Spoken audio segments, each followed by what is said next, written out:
This is the IELTS listening test. You will hear a number of different recordings and you will have to answer questions on what you hear. There will be time for you to read the instructions and questions, and you will have a chance to check your work. All the recordings will be played once only. The test is in 4 parts. At the end of the test, you will be given 10 minutes to transfer your answers to the answer sheet. Now turn to Part 1.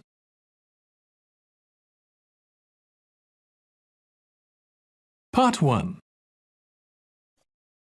You will hear a conversation between a tax office employee and a woman who wants to apply for a tax number. First, you have some time to look at questions 1 to 4.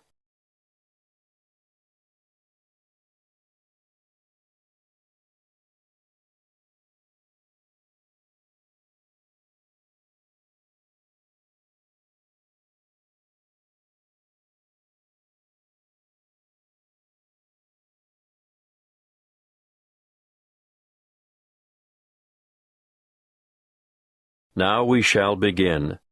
You should answer the questions as you listen, because you will not hear the recording a second time. Listen carefully and answer questions 1 to 4. Good morning, tax office. How can I help you? I'd like to apply for a tax file number. Are you a citizen? No, but I'm told I still need a number. So what is your residency status? Are you a permanent migrant, or perhaps a temporary visitor? Oh, I'm a permanent migrant. And you need a TFN? A what? A TFN. It stands for tax file number. Yes, what is that exactly? It's a unique number we issue to individuals and organizations to help administer tax collection and other government systems. Why do I need one? In actual fact, you don't. What do you mean? It's not compulsory, you know. But I should get one? Well, it's a good idea. Otherwise, you'll have more tax withheld from your wages or salary. In fact, you won't be eligible to participate in the PAYE, that's pay-as-you-earn system, and you couldn't apply for income support or other benefits. You wouldn't have to pay the Medicare levy, but then you wouldn't be entitled to claim Medicare benefits either. I'd better have one then. Okay. So you're currently living in this country, right? Yes. What kind of visa do you have? A working visa?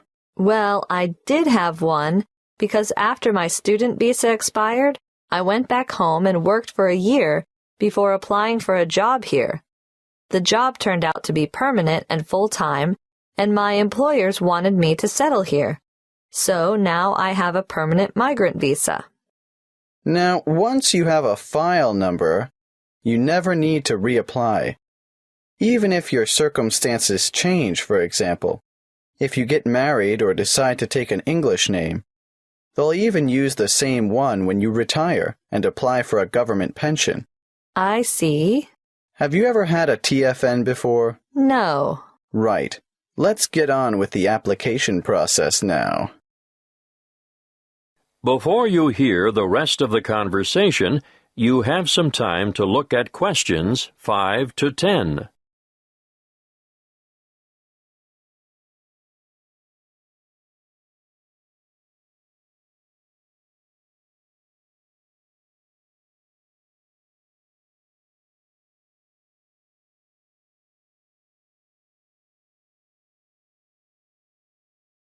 Now listen and answer questions 5 to 10. What is your passport or travel document number? Oh, just a moment. I have it here. JGW 1100536. Where do you come from? I came from Greece. Is that your country of origin? Yes, I came from Greece. Are you Greek? Do you have a Greek passport? No, I was born in Spain. I have a Spanish passport, but I've been living in Greece. And where do you live now? Where will the department send your TFN? That's 1339 Harbor Drive, Holywell. Postcode? 1517. Thank you. Now, what's the best way to get in touch with you? By phone, you can ring my landline number, 0955775076. I'm sorry, I haven't got a cell phone at the moment. I see. Can you give me the details of someone else we could contact if we can't get you during office hours? That would be my landlady. What's her name? Martha Pierce. Is that Pierce, P-I-E-R-C-E? No, it's P-E-A-R-C-E. And her number is? The same as the one I gave you. Yes, I've got that. Now, for some more personal details, what title do you use? Excuse me? Are you Mrs., Miss, or Ms.? I'm not married. Put me down as Miss. All right. What's your surname? Farina. What's your first name? Maria. Do you have a second or middle name? Well, two, actually. What are they? Rosa Anna. I'm guessing Farina is your maiden name, since you haven't been married. But are you known by any other names? Farina is my only surname, but people call me Mary. As a first name? Yes. When were you born, Mary? Can you give it to me in the following order? Day, month, and year? The 15th of November, 1983. You're obviously female. So that brings me to the last question, which I don't really need to ask. What's that? Your husband's name. I don't have one. I know. So I'll just write down N.A. for not applicable. Thank you. That is the end of Part 1. You now have 1 minute to check your answers to Part 1.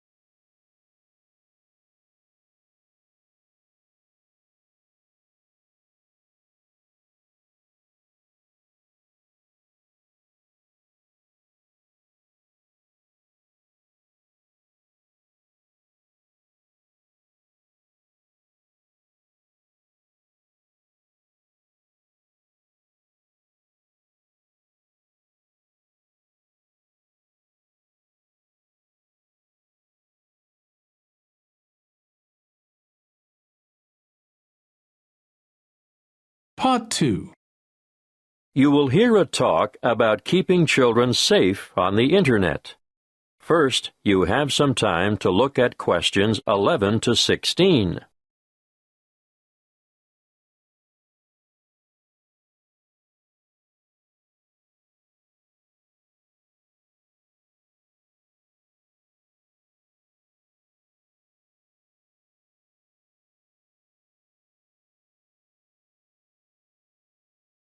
Listen carefully and answer questions 11 to 16. Thank you for coming. It's good to see so many of you interested in keeping your children safe on the Internet. What's in store? Well, firstly, I'm going to talk in general about some common sense ideas and rules for young ones using the computer. Then, I'll give you some information on free educational websites. Finally, we'll finish with question time. I'm sure most of you think that the Internet can be a frightening place in which to let your children roam loose. But let me remind you that it can also be a fountain of knowledge and education. The trick is to avoid the former and utilize the latter. There are programs available both in your local electronics supply shop and free to download that will keep your child safe to a certain degree on the World Wide Web. A popular one is Online Family Norris, which bars things like military and social websites.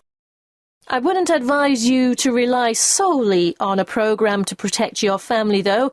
As good as it is, you cannot abdicate your responsibility as a parent.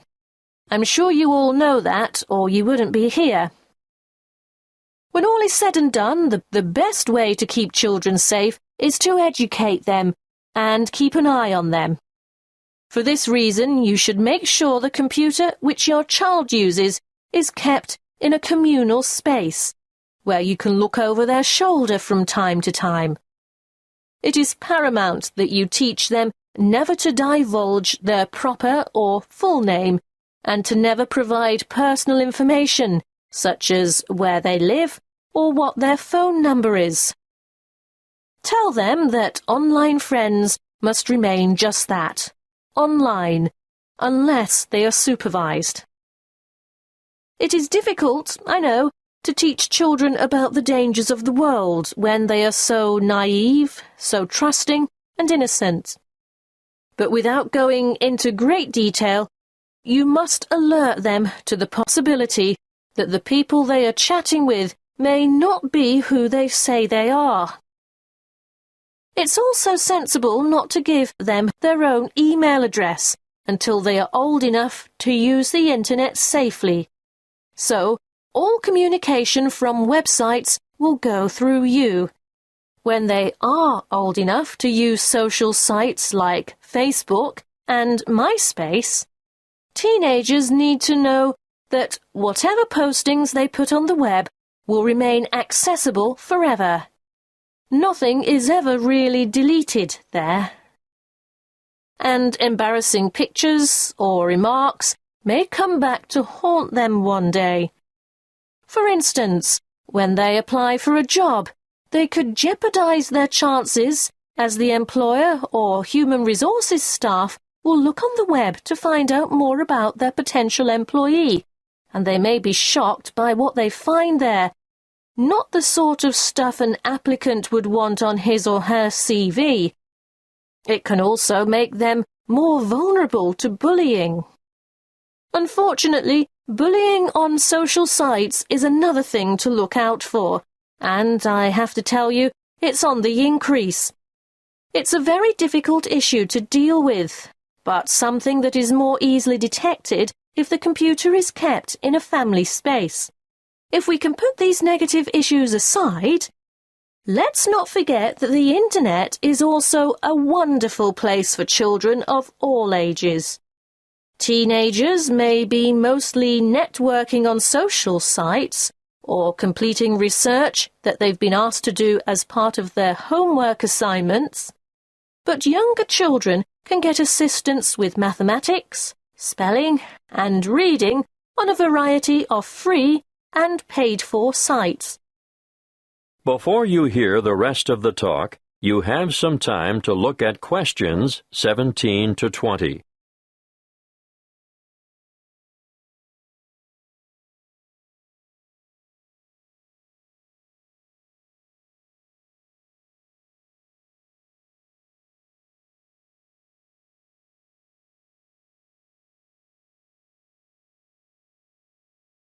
Now listen and answer questions 17 to 20. A good way for children to learn and have fun at the same time is the website mathtutor.com. They can practice mathematics on this site, no matter what their level, while they compete against other children from all over the world. And here's a fun way for primary school children to learn the spelling words for the week. It can be such a chore for some children.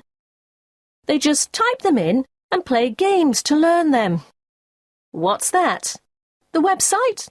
Oh, sorry. Yes, you'll need to go to spellcity.com for that. The one I'm going to tell you about now is one of the most practical sites that's popular with people of all ages.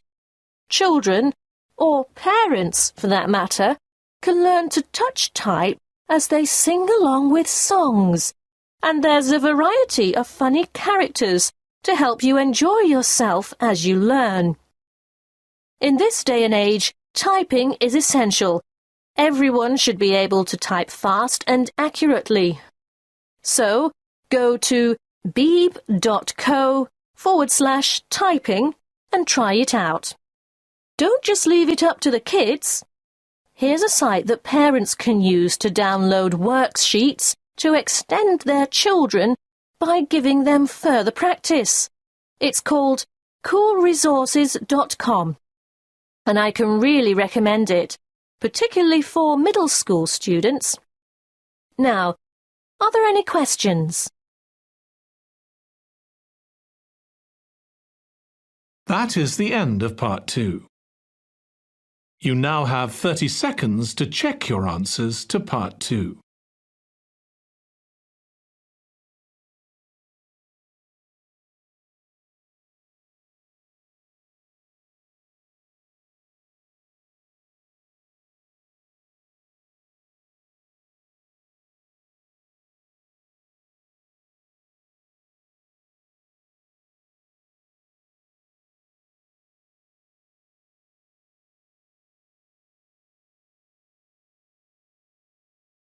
Part 3.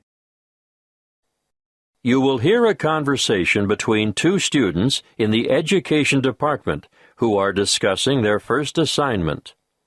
First, you have some time to look at questions 21 to 28.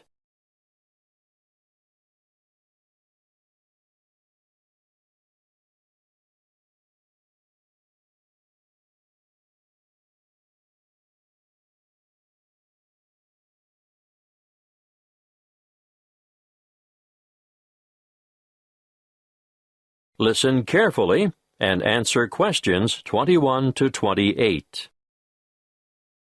Hey, Ted, what are we going to do about this assignment? Well, Cleo, I think it's pretty straightforward. Oh? Yeah. The topic is why study abroad? I suggest we do a survey of international students, collate the responses, make a graph, and exhibit our findings in the form of a poster. Wow, you have given this some thought, haven't you? Of course. This is only the first assignment. There will be a lot more to come. So let's get this one out of the way quickly. Well, how do we do the survey? I think we need to find a good selection of foreign students. So, how about we go over to the English language school at lunchtime and talk to some of the students there? That's not a bad idea. But we shouldn't limit ourselves to that department. Why not? Well, think about it. They'll all give the same reason, to learn English. Of course, you're right. Well, one of us could cover the language school, and the other could go around the business school. Yes, I know there are a lot of internationals there, too. But I think a random sample from foreign students on campus might give us a better range of answers. What are we going to ask them? Why are you studying abroad? An open question like that could mean we get hundreds of different responses. It would be better if we made up, say, 10 reasons and asked each respondent to place them in order of importance. You're right. That would certainly make collation easier. Any ideas about what these 10 reasons might be? Sure. I've got enough foreign friends to know quite a lot about what motivates them. Okay. Number 1 is... I think that's obvious. How about study abroad is the best way to learn a language? And number 2 is obvious as well. I know. Study abroad gives you the chance to travel. What's third? It's either culture or friendship. Okay, let's go for culture. Study abroad gives you first-hand experience of a different culture. Not just that, but it gives you new experiences as well. Not all of them are good, but it's meeting those challenges and adapting to new situations and solving problems and so on. Let's make that a separate reason. How about study abroad, will compel you to develop new skills? Sounds good. Then study abroad promotes international friendship. What are we up to now? Wait, that was number 5. Do you think learning about yourself is the same as developing new skills? No, I think it's quite different. Probably more closely related to culture. You really mean embracing new concepts and perceptions, don't you? Yes, and reconsidering one's own beliefs and values, or at least seeing them through new eyes. We could make the next one and call it something like, Study abroad provides the opportunity to learn about yourself. We ought to throw in a few about study and work, because I'm sure that rates highly with many foreign students. Of course. Study abroad gives you the opportunity to expand your academic, Academic what? Let's simplify it. Make it the opportunity to study different subjects. Yes, good. It can also enhance the value of your degree. How's that? Well, I think you can take courses you would never have had the opportunity to take on your home campus, and employers will know also that your language skills have been given quite a boost. Isn't that the same as number 7? No, I think it's a separate issue. All right, keep it. Now, I think this next one is more important. Shall I change the order? No need. The students are going to rank them according to their views. So what is it? Study abroad enhances employment opportunities. Ugh, why didn't I think of that? Anyway, there's one even more obvious than that. Let me guess. Study abroad broadens your mind? Exactly. Okay. Now we have 10. Let's print off 100 questionnaires and go and do the survey. Before you hear the rest of the conversation, you have some time to look at questions 29 to 30.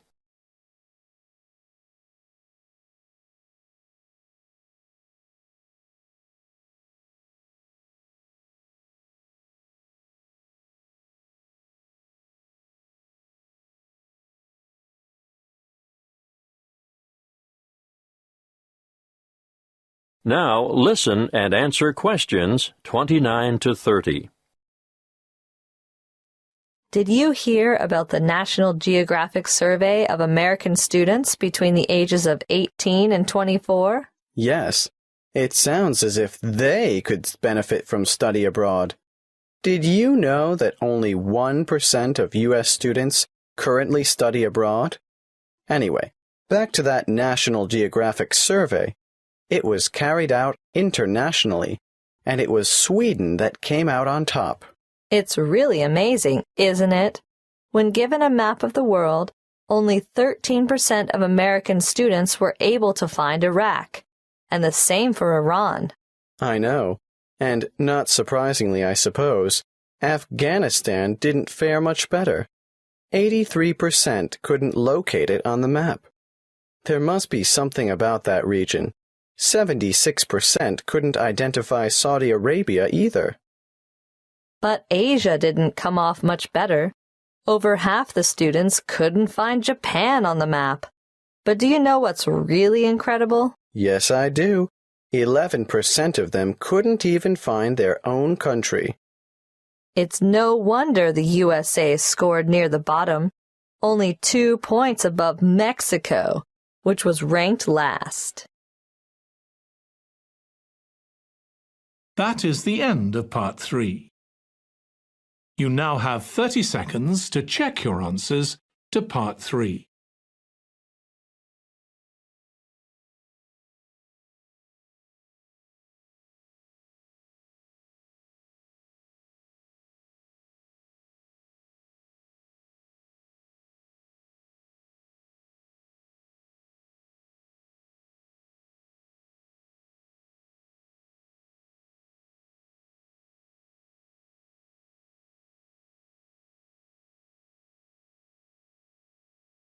Part 4. You will hear a talk given by a lecturer in the Art History department. First, you have some time to look at questions 31 to 40.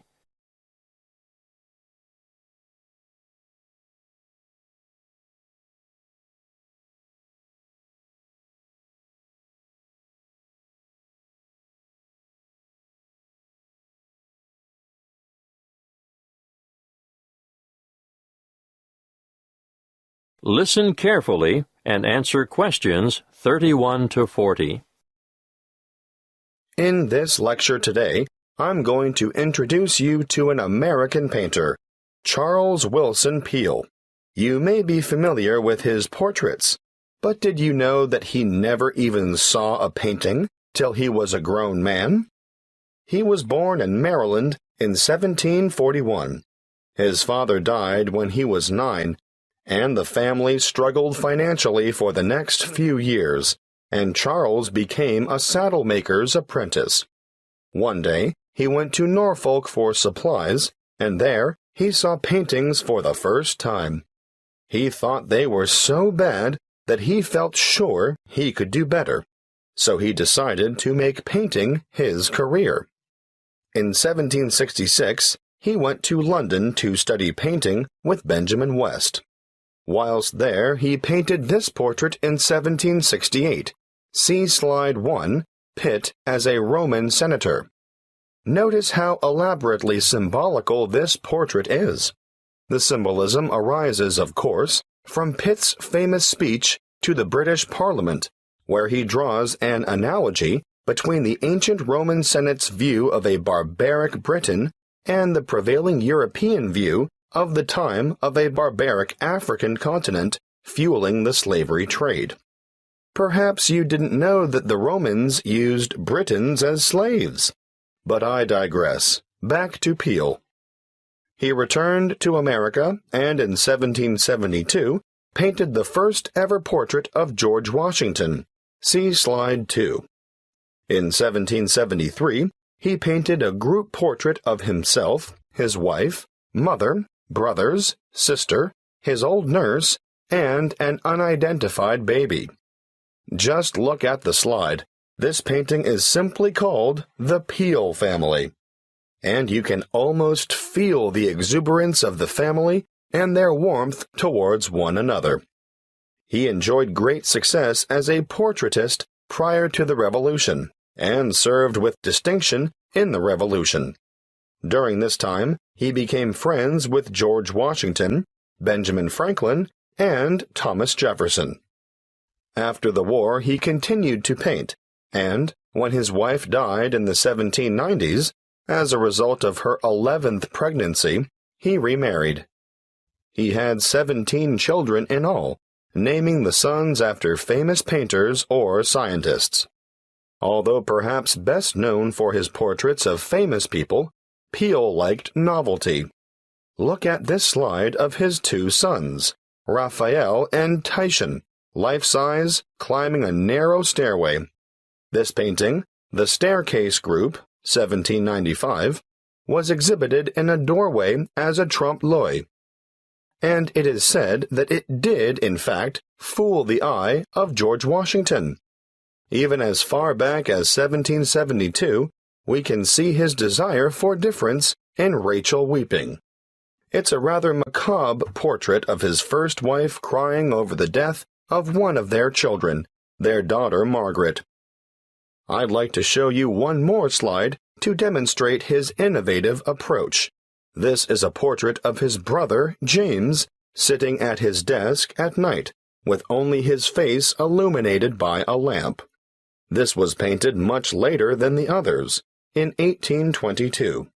You know, Peale believed anyone could learn to paint, and he taught painting to his brothers, sisters, sons, daughters, nephews, nieces, and other relatives. 4 of his sons, Titian, Rubens, Rembrandt, and Raphael, became painters, as did his brother James. Before I finish, I'd like to tell you a bit more about Peale. He was active in politics for several years, and throughout his life, he maintained a lively interest in many branches of science. He was also an inventor who gained patents for a fireplace, porcelain false teeth, and a new kind of wooden bridge. He collaborated with Thomas Jefferson on what was known as the polygraph, a kind of portable writing desk. But it wasn't any ordinary desk. This one could make several copies of a manuscript at once. He also wrote papers on a wide variety of subjects, from hygiene to engineering. Oh, and he also tried his hand at inventing a fairly primitive but innovative motion picture technique, new types of eyeglasses, and a velocipede, which is a precursor to the bicycle. Now, some of the original velocipedes had pedals and some didn't. You sort of scooted along on them using your feet. Unfortunately, I can't remember which type it was that Peale worked on. He's also remembered for his work as a naturalist. He established the first scientific museum in America, and he even invented his own system of taxidermy. For those of you who aren't sure what taxidermy is, it's the art of preparing, stuffing, and presenting dead animals so that they appear lifelike. He was also well ahead of his time in that he placed his animals in a simulated natural environment. His most magnificent exhibit, however, was the complete skeleton of an extinct mammal known as a mastodon, which he helped excavate. The event was memorialized in his extraordinary painting, The Exhuming of the Mastodon.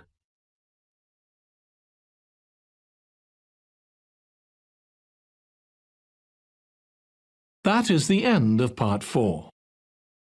You now have 1 minute to check your answers to Part 4. That is the end of the listening test. In the IELTS test, you would now have 10 minutes to transfer your answers to the answer sheet.